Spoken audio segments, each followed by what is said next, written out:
Hello bachon, let's see this question. An optically active substance decomposes into optically active substance B and C as follows. A gives 2B plus C. Specific rotations of A, B and C are this and this.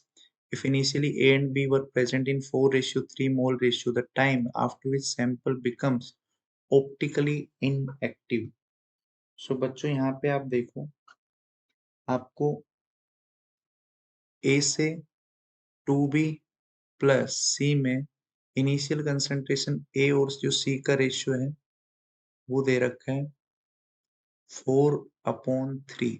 तो आप ratio को ऐसे मान लो 4:3 ये हो गया 4 और इसकी इनिशियल कंसंट्रेशन हो गई 3 तो आप यहाँ पे स्टोइकोमेट्री लगाओगे तो ये हो गया 4a-x 2x एंड 3a+x।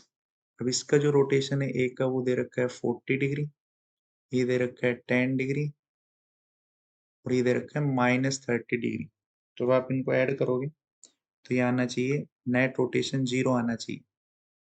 तो आप लिखोगे 4a-x into 40 degree plus 2x into 10 plus 3a+x into -30 degree equals to 0। तो यहाँ से x को जब आप सोल्व करोगे, x और a में जो रिलेशन आएगा देखो, ये 0 से 0 सब जगह कैंसिल हो जाएगा, कॉमन ले लोगे तो ये हो जाएगा 4 × 4 16a minus 4x plus 2x plus ये हो गया -9a माइनस 3x बराबर 0। तो ये हो गया 7a माइनस 2x, इधर गया तो ये 5x। तो यहाँ पे x आ गया बच्चों 7a/5। अब आपसे टाइम पूछा है कि जब ये ऑप्टिकली इनएक्टिव हो जाएगा, मतलब ये वाला टाइम, क्योंकि इसी टाइम टोटल इन्वर्जन कितना हो रहा है 0 डिग्री। तो ये टाइम पूछा था, आप फॉर्मूला लगाओगे KT equals to ln a naught which is 4a a naught minus 80 4a minus x। तो यहाँ से k into T ln 4a minus x की जगह हो जाएगा 7a/5।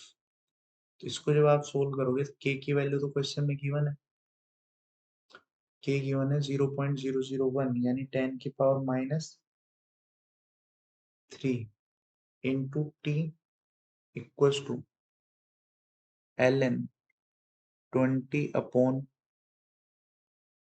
ये 20 हो जाएगा ऊपर जाके 20 माइनस 7 13। इसको जब आप सोल्व करोगे बच्चों तो ln 20 यानी ये बन जाएगा 5 × 4 और ln 13 2.5। ये हो जाएगा ln 5 plus ln 4 minus ln 13। So ln 5 is 1.6, ln 4 is 1.4 minus ln 13 is 2.5 और ये है t/0.001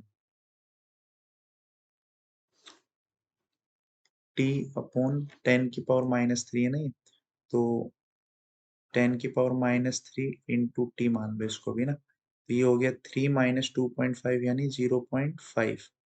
तो यहाँ से टी की वैल्यू जो है वो आएगी 0.5 इंटू 1000 यानी 500 मिनट।